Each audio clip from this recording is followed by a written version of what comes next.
Yo, what's up? Good morning mga pards. Last week nagkaroon ng outbreak ng tawag yan, ng bird flu dito sa Bicol. Nag-start siya sa Kamaligan. So magkakaroon sana kami ng show by this coming, hindi naman actually show, para magjo-join lang kami sa Farmers Week sa Naga City and i-display namin yung mga manok namin na pang show by next week. Yun nga, dahil nagkaroon ng bird flu outbreak, so kinancel muna namin yun.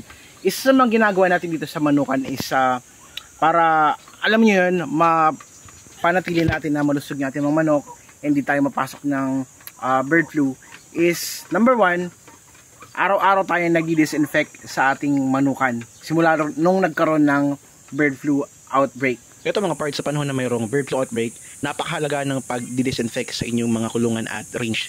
Napipigilan na ito yung pagpasok ng or pagkalat ng bird flu sa ating mga lugar. At syempre, lalo na pag may mga bisita kayong dumarating. Kung may budget kayo mga parts, maaari kayong bumili ng Protect Plus ni BMEG. At kung sakali wala kayong budget, pwede ang Zonrox yan mga parts. Pangalawa, bawal muna ng bisita. Kung di man natin may iwasan magkaroon ng bisita sa ating farm tulad ng mga technician, sinisigurado natin na mahigpit tayo sa biosecurity. Kakaroon tayo ng disinfection sa ilalim ng sapatos, and ako, nire-require ko talagang isprayan yung pantalon nila hanggang sa may damit. Kasi, yun, mahirap na, di ba? And para dun sa mga buyer natin mga parts, dyan ko lang sila pinag-aantay dyan sa may upuan na yan. Hindi ko sila pinapapasok dito sa range. Kasi, yun nga, dahil nga nagkaroon ng bird flu outbreak, mahirap na baka carrier sila nung bird flu virus. Syempre, iniingatan natin yung ating mga manok dahil unang-una konti lang yan, and yan lang yung ating breeder. So iwas muna ng bisita. Pangatlo, sinisigurado natin na nakakainom yung ating mga manok ng multivitamins. Pinapainom natin yan almost everyday, lalo na ngayong may outbreak.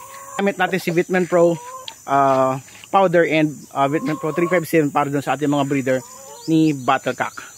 Ang multivitamins mga parts ay gumaganap ng mahalagang papel sa pagsuporta ng immune system at potensyal na mabawasan ang kalubaan ng sakit na dulot ng bird flu. Kaya kung naghahanap kayo ng multivitamins na kompletong-kompleto at wala na kayong hanapin, nandyan si Battlecock at Pharmabet na mayroong produktong VMP100 at Vitamin Pro na kompleto sa multivitamins and mineral, wala ka nang hahanapin pa. Pre, hindi ko sila pinapalabas, naka-quarantine yan mga yan.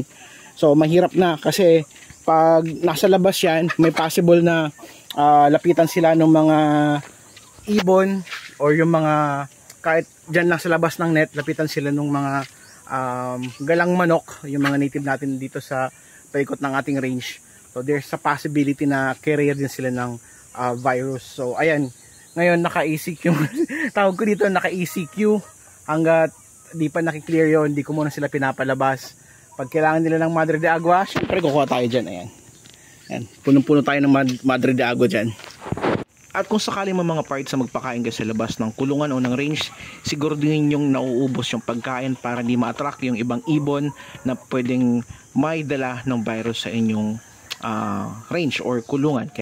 Dapat lagi silang may access sa malinis na tubig. Laging wag kakaligtaang linisin at hugasan ang kanilang inuman. Yun lang mga parts. Ito yung mga preventive maintenance na ginagawa natin sa ating manukan para makaiwas sa bird flu outbreak, and syempre makita natin na malusog yung ating mga manok.